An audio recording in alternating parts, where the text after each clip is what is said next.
ভালো সময়গুলো হচ্ছে সুন্দর স্বপ্নের মতো, যা আপনি ছুঁতে পারবেন না, কিন্তু এর ভালো অনুভূতিগুলো আপনাকে আনন্দ দেবে অনেকটা সময়। আসসালামু আলাইকুম, সবাইকে ওয়েলকাম জানাচ্ছি আমার আজকের ভিডিওতে। উর্শিকা বেশ কয়েকদিন ধরে চিকেন বিরিয়ানি খাওয়ার বায়না ধরেছে। ওর খুব পছন্দ চিকেন বিরিয়ানি। বাজার থেকে কিনে আনতে চাইলেও বলে না, তুমি রান্না করে দাও। নানা ঝামেলার কারণে আবার শরীরটাও তেমন ভালো ছিল না, তাই ইচ্ছে হচ্ছিল না রান্না করতে। আবার ও কিছু খেতে চাইলে আমি না রান্না করে দিলে মনের ভেতর একটা খচখচানি থেকেই যায়। তাই আজ সকালে উঠেই চিকেনটা ভিজিয়ে রেখেছিলাম। এরপর ছোট ছোট পিস করে ভালো করে ধুয়ে নিয়ে লবণ মাখিয়ে রেখে দিলাম। এখন হালকা করে একটু তেলে ভেজে নিব। আসলে কোথাও ঘুরতে যাওয়ার যেমন উপকার, তেমন অপকারও আছে। কোথাও ঘুরতে গেলে যেমন মন ভালো হয়ে যায়, তেমনি ঘোরাঘুরি শেষে যখন বাসায় ফিরি তখন মনে হয় যুদ্ধ শেষ করে বাসায় ফিরছি। আবার অনেকদিন পর বাসায় ফিরলে মনে হয় আরেক যুদ্ধ শুরু হয়, ঘর বাড়ি নতুন করে সাফ সাফাইয়ের যুদ্ধ। তারপর যদি আবার অসুস্থ হয়ে যান, আর আপনার অসুস্থের সাথে সাথে যদি বাসার খালাও অসুস্থ হয়ে যায়, তাহলে তো কাটা ঘায়ে লবণের ছিটেটা ভালো করেই পড়ে। যাই হোক, আমি মুরগির মাংসটা ভেজে তুলে নিয়ে ওই একই তেলে পেঁয়াজ বেরেস্তা করে নিলাম। খুব সিম্পল ওয়েতে আজ বিরিয়ানিটা করব, যত শর্টকাট ভাবে করা যায় আর কি। পেঁয়াজ বেরেস্তা তুলে এতে 1 টেবিল চামচ জিরা বাটা দিয়ে একটু পানি দিয়ে দিলাম, যেন মশলাটা পুড়ে না যায়। এরপর এতে একে একে 1 টেবিল চামচ আদা বাটা, 1 টেবিল চামচ রসুন বাটা, একটু জয়ফল, জয়ত্রী আর সাদা গোলমরিচ বাটা, লবণ, ধনে গুঁড়ো, তেজপাতা, এলাচ, দারচিনি দিয়ে দিলাম।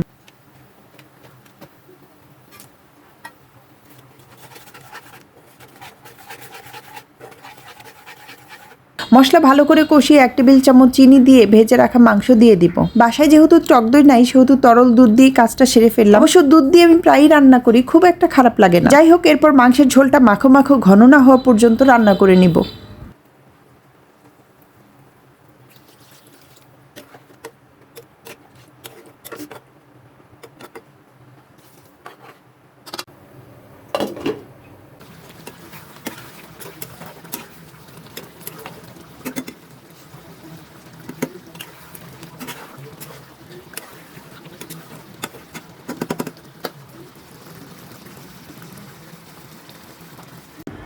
মাম্মি, আমাকে কি তুমি একটু মেকআপ কিনে দিবা?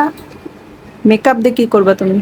আমার মুখ মুখ সাজাবো, আমার তো ক্লাস পার্টি আছে। Class party?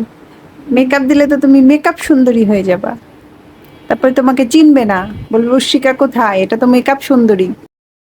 উর্শিকার সাথে একটু গল্প করে আবার রান্নায় ফিরলাম। এখন পোলাওয়ের জন্য তেলে তেজপাতা, এলাচ, দারচিনি, একটু আদা রসুন বাটা দিয়ে ধুয়ে রাখা চালগুলো দিয়ে দিব। এরপর এতে পরিমাণ মতো লবণ আর পরিমাণ মতো গরম পানি দিয়ে দিব।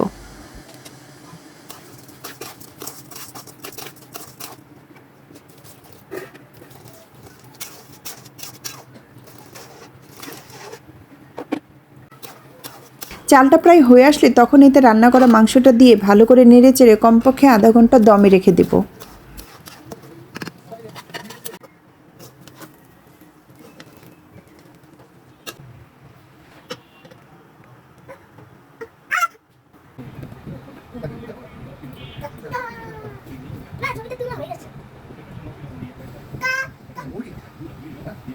যাই হোক, আমার রান্না প্রায় শেষ। রান্না শেষ করে উর্শিকাকে খাবার দিয়ে দিলাম। বিরিয়ানি দেখে ওর চোখে মুখে কি যে খুশি, আর খাবার মুখে নিয়ে যখন বলে মা মজা, তখন সব কষ্টের পরে নিজেকে সার্থক লাগে। পুরো ভিডিওটি দেখার জন্য এবং এতক্ষণ সাথে থাকার জন্য সবাইকে ধন্যবাদ। কথা হবে নতুন কোনো ভিডিওতে, সে পর্যন্ত ভালো থাকবেন সবাই। আল্লাহ হাফেজ।